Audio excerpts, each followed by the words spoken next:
अब नहीं लगेगा बेटियों की पढ़ाई पर ब्रेक। सीजेआई ने राज्य सरकारों को दिए कड़े आदेश। सभी स्कूलों और शिक्षण संस्थानों के छात्राओं को मिलेगी अब ये सुविधा। पहले बेटी बचाओ और बेटी पढ़ाओ ये नारा सरकारें देती थी और आज भी देती हैं। पढ़ रही हैं बेटियां और आगे बढ़ रही हैं बेटियां, ये स्लोगन भी सरकारों की तरफ से हर जगह नजर आते हैं।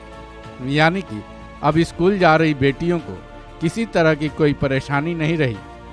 फिर ऐसा क्या हुआ जब चीफ जस्टिस DY चंद्रचूड़ को बेटियों के एक मामले में देश के सभी राज्य सरकारों को कड़े आदेश देने पड़े?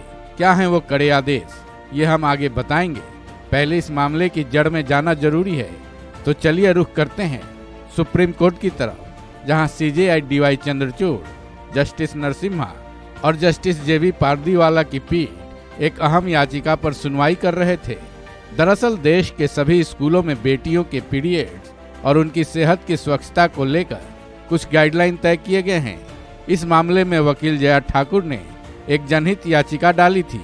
इस याचिका पर चीफ जस्टिस की पीठ सुनवाई कर रही थी।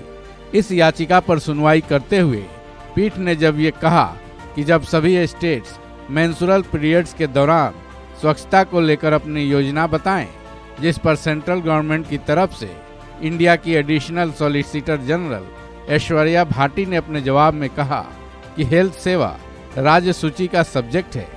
हालांकि इसके लिए 2011 से केंद्रीय योजनाएं भी हैं, जिसके तहत हमने कोर्ट में उसका पूरा ब्यौरा पेश किया है।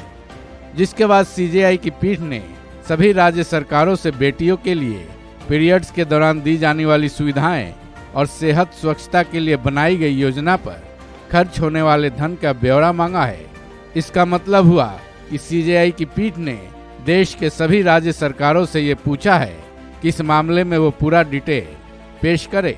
राज्य सरकारें पूरा हिसाब दे कि पीरियड्स के दौरान बेटियों की सुविधा और सेहत के मामले में उन्होंने कहां, कितना और कैसे अपना कोष खर्च किया है।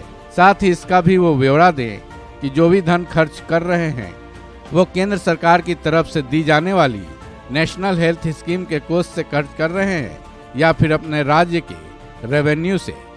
इसके बाद CJI की पीठ ने वह ऐतिहासिक आदेश दिए जिससे बेटियों को पीरियड्स के दौरान छठे क्लास से लेकर 12वीं क्लास की छात्राओं को मुफ्त सैनिटरी पैड मुहैया कराने का आदेश दिया है। इसके अलावा इस पीठ ने केंद्र सरकार को 4 हफ्ते में यूनिफॉर्म पॉलिसी बनाने के निर्देश दे दिए हैं। चीफ जस्टिस DY चंद्रचूड़ की पीठ ने इस मुद्दे को काफी गंभीर मानते हुए कहा है, जरूरी ये है कि केंद्र सरकार राज्यों और केंद्र शासित प्रदेशों को भी शामिल करे। साथ ही ये आदेश किया कि केंद्रीय स्वास्थ्य और परिवार मामलों के मंत्रालय में सचिव सभी राज्य और केंद्र शासित प्रदेशों की सरकारों के साथ बातचीत करने के लिए नोडल अधिकारी होंगे। साथ ही ये भी कहा कि इस पर विचार विमर्श कर केंद्र सरकार 3 महीने में update status report supreme court में दाखिल करेगी। अब सवाल ये है कि ये याचिका क्यों डाली गई थी। दरअसल एक सामाजिक संस्था दसरा ने 2019 में एक रिपोर्ट पेश की थी, जिसमें ये कहा गया था कि इंडिया में हर साल 2 करोड़ 30 लाख लड़कियां पीरियड्स के वक्त स्कूल छोड़ देती हैं। लेकिन चीफ जस्टिस के इस आदेश के पालना हो जाने के बाद बेटियों से जुड़ी ये समस्या अब पूरी तरह से खत्म हो जाएगी। इस खबर में बस इतना ही। बाकी अपडेट्स के लिए जुड़े रहिए वन इंडिया हिंदी के साथ।